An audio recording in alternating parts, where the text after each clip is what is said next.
Hello friends, welcome to my channel. আমার channel যারা নতুন তারা অবশ্যই আমার চ্যানেলটি সাবস্ক্রাইব করে পাশে থাকা ঘন্টা বাটনটি ক্লিক করে অন করে দিন, যেন যখনই আমি নিত্য নতুন ভিডিও আপলোড দেই সবার আগে সেটা নোটিফিকেশনের মাধ্যমে পেয়ে যান। আজকের টিউটোরিয়াল বিষয় হচ্ছে অ্যান্ড্রয়েড ফোনের লাঞ্চার সম্পর্কে আমরা কম বেশি সবাই জানি।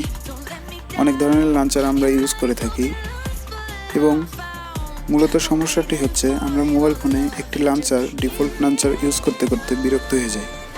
একই সিস্টেম এবং একই ধরনের সব কিছু দেখতে দেখতে অনেক সময় বোরিং ফিল হয়।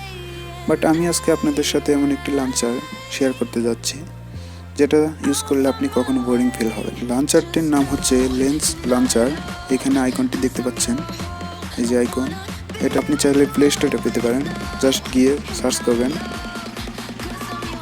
Lens launcher. তো এটা ডাউনলোড করার পর আপনি ওপেন করার পর এরকম একটি ইন্টারফেস আসবে। এখান থেকে স্ক্রল করে একটু নিচে আসলে এখানে 4টি অপশন আছে। এগুলো আপনি কম বা বৃদ্ধি করে নিতে পারবেন আপনি চাইলে। এখানে আমি ডিফল্ট রেখে দিচ্ছি এবং এখানে একটি অ্যাপস নামে একটি অপশন আছে, এখানে ক্লিক করুন। এখানে ক্লিক করার পর এগুলো হচ্ছে আপনার ফোনে যতগুলো অ্যাপস আছে এখানে দেখাচ্ছে। আপনি যদি চান কোনো একটি অ্যাপস এই লাঞ্চারের মধ্যে আপনি দেখাবেন না, বাট আপনার ইনস্টল থাকবে, তো এইখানে যে চোখের মতো আইকন আছে এখানে ক্লিক করলেই এটা হাইড হয়ে যাবে।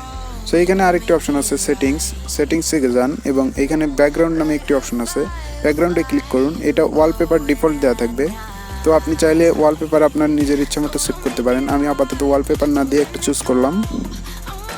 চুজ করে ডানে ক্লিক করলাম। এবার আমি যদি এই লাঞ্চারটি ইউজ করতে চাই তাহলে কীরকম হবে দেখাচ্ছি। এখানে ক্লিক করলাম, দেখুন আমার ফোনে যতগুলো সফটওয়্যার আছে বা অ্যাপ আছে সব এক ডিসপ্লের মধ্যে চলে আসলো। এবং আমি যদি এইখানে ফিঙ্গারটা নিয়ে চাপ দিয়ে ধরে এরকম নাড়াচাড়া করি তাহলে দেখতে পারবেন কত সুন্দর এগুলো নাড়াচাড়া করতেছে। আমি যেটা ঢুকতে চাই, অর্থাৎ আমি যদি এমএক্স প্লেয়ারে যেতে চাই, জাস্ট এইটা আমার ফিঙ্গারটা এনে এমএক্স প্লেয়ারে এনে জাস্ট ছেড়ে দেবো, তো এটা ওপেন হয়ে যাবে।